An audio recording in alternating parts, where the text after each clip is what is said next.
কাউকে বলে বোঝাতে পারি না।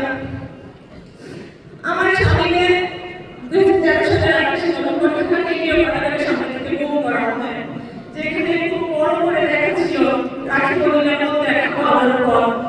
সেই আলো আমাদের জীবনে আসে, সেই আলো আমাদের জীবনে অন্ধকার হয়ে আসছে আমার সন্তানের জন্য। আমরা শুধু চাই আমার স্বামী সন্তান দিক এবং এই বিচারটা যেন করা হয়।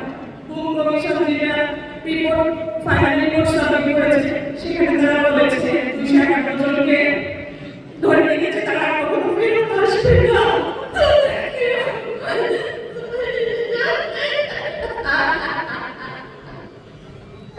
আমরা